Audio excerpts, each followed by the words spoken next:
Hey, what is up, guys? It's DoubleWinning, and I actually had to start this intro over here, and I didn't really want to rewind, besides watching me walk to lane isn't really that important. But this is another episode in my ranked analysis series. I'm actually playing Sona. I thought this was a pretty good game to play, or to record, but I know there's something I need to fix here. Right, let me just go ahead and... wait. No, it's Pantheon Jungle. Yeah, there we go, okay. So basically what happened in Champ Select was I called top, and then Blargan7, who was playing our Jax, was like, give me top, like, I'll crush him. And I was like... And then it came down to Dusty Wins and I. It was basically, you know, who's going to get AD carry, and he was like, dude, I'll support, it's fine, don't worry about it. Like, I like AD carry, or I like jungle, but I'll support if you want me to. I was like, you know what? I'll just play support this game, because I truthfully believe support has quite an impact in this game, and so this is a game where you're going to see that. So a couple things I did here to try and have an impact on the game is I buy a lot of pink wards in this game, and you'll notice that. And so I actually almost get dumpstered on here, but I don't panic. I don't panic flash away because I know my flash is going to be very important, more so probably than my exhaust. We actually get a nice flash out of Vayne there when the Jarvan comes in. But you're going to see some pretty good plays from me here. My team actually like applauded me quite a few times in this game, just from a couple of the really cool plays, which when I do them, I'll rewind them, and so you guys can see that. But we've got, to go over the quick lane matchups, we've got Andy versus Ahri, Jax versus Nasus, Pantheon versus J4, which, I mean, it's in the jungle, so it is what it is. And then it's Sona and Ezreal. I picked Sona after we already had an Ezreal, because I do know the poke is pretty good. Ezreal is a pretty defensive player, and so I had to kind of adapt to that. And then I talked to him about it, but, okay, so let's just look at this little play here, okay? So we've been focusing our poke off on this Vayne because we knew she had no sustain. So if you look at her, she has 100 health. So I knew my power cord was going to be able to get her. Luckily, Ezreal's auto attack was able to get the kill instead of me getting the kill, because kill on Sona is not as beneficial as a kill on Ezreal. Though if you get kind of early kills, you can get an early item or two on support and actually make quite a bit of difference. And so. A different item choice that I decided to go this game, I actually decided to go with Chalice of Harmony as my first item. The reason I did this was because Lulu was doing most of the poking, it felt like, and plus I want to be able to spam my spells, and nothing beats a Chalice of Harmony for spamming spells. And I didn't really think I needed all that much gold. But you'll also notice I didn't really get that many wards. In fact, I only got a pink ward. And so that means I need to be paying attention at all times to Lulu's wards. So if you like to pay attention right now, I knew she only had one ward, and I saw her place that ward in there. So I believe I go and pink ward it later. Maybe that was a different situation. I might not have seen that one. No. Right, so I actually placed the pink ward in the tri-bush. And what I should have done there is paid attention to the fact that she had walked in that bush and she had a ward, and she walked out without it. So I could have pink warded it. But the reason I warded that was because I wanted to let J4 know that that it was pink, so the tri-bush is clear for him to come gank through. That's a big thing you do as a support to make a huge difference, is to clear pathways for your jungler. If your jungler comes down and it's just warded, he's not going to want to come down again because he wasted his time. Pantheon comes in, obliterates me. I exhausted him in hopes that I might be able to get away, but honestly it was kind of a waste of exhaust since I didn't have my flash up, so even if he didn't kill me instantly, he would have just been able to kill me afterward. Even with the exhaust on, whatever. Anyway, so I'm maxing my power cord here because I do like to poke. I could probably max my W if I wanted to, but Ezreal's playing pretty defensive, so he's not really taking a lot of damage. If you look right now, the score is actually 1-5. We're down 1,500 gold. This is another reason I liked this game, though, because the lanes don't necessarily do that well. This is where I find out that Lulu has a pink ward in there. I think I might put the pink ward in there. No, yeah, so we can't establish control, so I don't know exactly where, oh, this is nice because we get the pink, get the ward right as the pink ward expires. If you don't have control of the lane, then you don't want to try and bust a ward in the bush, because if it's a pink ward, they could just kill your pink ward and you've wasted a ton of gold. And because it's absolutely useless. I get a nice flash crescendo here. Lulu flashes away. We started to focus on the Vayne. The Lulu uses the ultimate. Vayne flashes away as well, so he burned 2 flashes and an ultimate. And I believe Vayne might have ulted there as well. Either way, that was a pretty good flash ulti for me. And then we didn't actually burn any summoners except for my flash. So 1 flash for 2 ultis. 1 flash and an ulti for 2 ultis and 2 flashes. So that was pretty nice there. And that was because we knew that the bush was absolutely clear. And that's something you can do as a support. I would say before they double pink ward control there allows both the jungler and the laner to come in for some absolute dominance here. So I don't have my ultimate, so it comes down to me to basically bait this. So Vayne tumbles in, which puts her in the ultimate danger zone to be absolutely shredded apart by the Tibbers, True Shot Barrage, and EQ knockup from Jarvan 4. Absolutely obliterates the Vayne, and we're able to actually push this tower. And this is what I like about this game. We actually make quite a few team plays that even though our lane's lost and like we're behind in gold, we actually make quite a few plays as a team to kind of bring the gold back and make it feel like we're in control, actually. Jarvan actually, when I headed up and placed that ward of the blue buff, he said that he didn't have Smite for Dragon, and then after some time had passed, he did have Smite, so that's why there was a little bit of a delay in us doing Dragon there. I'm going to go back here. I'm actually going to get a Sightstone because I do need extra wards, and since I've spent a ton of money on pink wards, I just need kind of a normal green ward source now because we've got the tower down, so pink warding to allow junglers or mid laners to come in isn't as important now because it's going to be more about trying to just get vision in their jungle or just in general around the side of the map while we push objectives. So as you can see here, we're grouped as 3 to try and get some damage on this mid tower. This is if you want to win like if you want to win like 80% of your solo queue games, this is what you need to do. You need to take a tower and immediately rotate into taking other towers. If you watch the LCS, this is what they do. I hit a pretty good ulti here, and we're able to actually get out with pretty low health. I ping them back here in a second, just because we don't want to get too greedy. I believe maybe that's a different situation. Again, it's been about a day or two since I've actually played this game, but I really did enjoy it. So I end up going back and I get myself a Boots 1 and a pink ward and I think, yeah, green ward. And so the reason that I'm still getting green wards and pink wards is because the Ghost Ward Sightstone only allows you to place 2 wards at a time. You still need more wards than that. Like that's one thing I've noticed in solo queue is a lot of supports will be like, oh, I bought Sightstone. Like that's all the wards you need. No, you can make so many plays with wards. The more wards you have, the better. So they actually send me here to defend mid, which I definitely can't defend it against an Ahri, let alone an Ahri and a Vayne. But I can try and wave clear a little bit so they don't get too much damage on the tower. But I don't want to get caught out. I don't want to be like Battle Sona, even though I'm dodging these charms like a bouse. You can see here I'm maxing my W second, just because if we're going to be pushing as a team, getting the W off is really, really good. I go for another flash ulti on Ahri. It wasn't quite enough to lock her down long enough. I run away here because I'm like, no, I don't want to die. And we're getting the push on.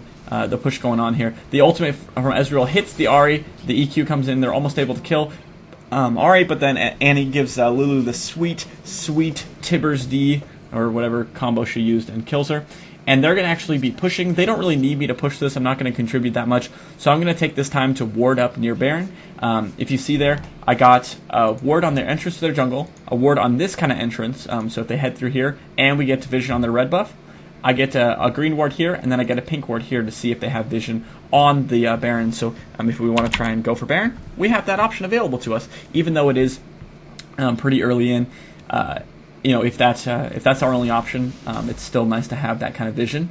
And you see I went and grabbed some health potions, upgraded my Sightstone to a Ruby Sightstone, and then I actually changed the vision I have here into more of a Dragon setup, since Dragon was coming up here, as well as they have blue buff. I'm a little blind here. I didn't realize they were taking Dragon, so I was like, oh, let's get blue buff. And they're like, Sona, let's not. Let's actually get Dragon. I was like, all right, fine. But then, because of the ward I placed here, we're able to see that blue buff is up, and they don't know that we're getting blue buff. And then, so this is actually a really nice play here. So we get the blue buff. We have a pink ward here. We know there's no vision here. But they don't know we took blue buff, so Pantheon, the jungler, is coming down to, hey, let's secure this. and I'm like, oh, with the max range ulti. So the absolute lock of CC there shuts down the Pantheon, and we're able to get a free kill there, which is going to allow us to push, because we now have a 5v4, as well as Nasus is up top. He does have teleport, but it's going to take him a little bit of time to respond if he does decide to teleport in here. So it's going to be pretty much a guaranteed free tower, because they still haven't responded yet, even though that's really like the best option for us is to, after we get a pick, to go for the tower. We have a little bit of a mistake here. We should have just been poking at the tower, but I think Jarvan sees a chance to go in. Pantheon uses his ult to jump in. We're kind of like, oh, wieners. So we actually get hit by the huge Pantheon ulti. The Lulu ulti knocks a bunch of people up. We're trying to basically just scrap ourselves a team fight out of this, but you know, we're barely ahead of gold at this point, and they have a lot more gold on their carries than we do. So Jax is ghosting out of the way here. He gets withered. He jumps onto Ezreal. They're still chasing. I don't know if they're going to be able to get him. He activates the counter-strike, but the Q damage from Nasus is still going to slow him with the Frozen Fist. But Ezreal should be able to get away here, because he's got those the phage procs coming in from his Q. If Nasus can get a wither on him, he's going to have a bad time, but it is looking like Ezreal is going to be able to get away. Throws a Q at nothing, and I'm still dead there, so I don't know why I tried to lock in on myself there. But if we take a moment here and we look at what items we are rocking here, we've got Jax, who, oh, this is another reason I was going to talk about earlier. I gave top lane away, or not top lane, I gave jungle away. I wanted top lane, but I didn't complain when I didn't get it, even though my jungler is, frankly, got dominated. Like, he's 0-4. He's down like 30 CS against the other top laner. It happens. Also notice the pink ward control here I get. And we catch ourselves out another Pantheon because of the ward that is in that tri-bush. Wards are OP, don't ever forget it. Nasus teleports up top, and we're like, hey, we can handle this, you know? So we're kind of kiting in and out with damage here. Vayne comes in, and we've actually got the rest of our team coming in. Meanwhile, Jax is going to actually run up and try and take that inhibitor. So we've actually got a 4v4, or 4v3, excuse me. Ezreal gets a nice combo off, ends up picking off the Vayne with the ultimate Arcane Shift Q combo. So we're going to get ourselves a free top tower, and Jax is going to be like, I'm going to get this inhibitor, and then, spoiler alert, he doesn't get the inhibitor, because this Jax is having a bit of a rough game. He tries to pick off the Ahri, he's not going to get the Ahri. Also, if you take a look at my item choice here, I am building a Fiendish Codex, because I'm going to build into an Athene's Unholy Grail. That's just kind of a, I don't know, me having a little bit more fun with the game. I didn't want to just go standard, like, I don't know, support stuff. I don't really support that all that often, so when I do, I kind of build a little bit different items, but that's okay for me to do, because I've been warding the crap out of everything. And so I flash in, hit him with the old power chord rip Django Unchained there, and take him out. And that gets me a nice chunk of gold, and I think I'm actually going to go back and get my Athene's Unholy Grail, or I might get some pink wards. We'll see. Athene's Unholy Grail and an Oracle, so I'm not quite the pink ward, but I am a walking pink ward now, much like Evelyn was in the beginning of Season 2, if anyone catches that joke. Anyway, I placed a green ward on our blue buff, pretty much a useless ward there. I'm going to walk in. We actually saw that from the pink ward at Baron, so then they decide, alright, let's do it. And we're like, well, okay.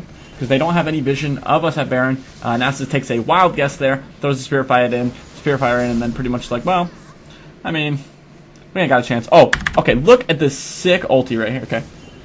This is why I love playing Sona, because you can make the plays. So let's just skip through this. We're doing Baron, blah, blah, blah, blah. Alright, slow this down. So, we've got this warded, courtesy of moi.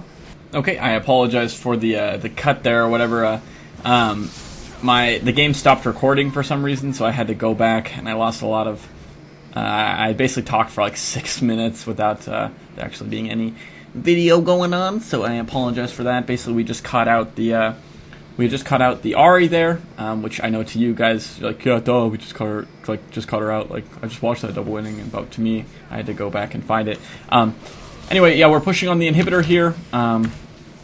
We decided to clear up the second inhibitor here as well, and then Nasus and Pantheon come in to fight a 2v4. Ezreal actually Arcane shifts over the wall because he can still hit them from a distance there. Lulu comes in, fires the ulti on Nasus, so he's a big dog butt, and then Nasus goes down.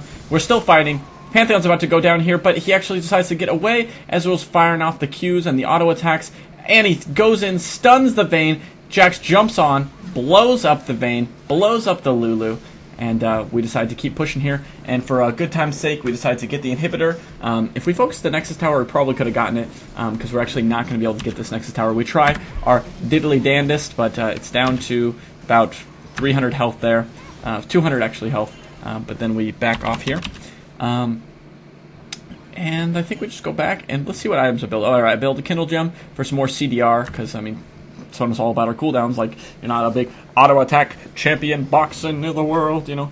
And then I grab some green wards, because I still have my oracles running, so I just need extra green wards for vision. We decided to get ourselves a free dragon here. I think this is like the 4th dragon, maybe 3rd dragon we've got all game.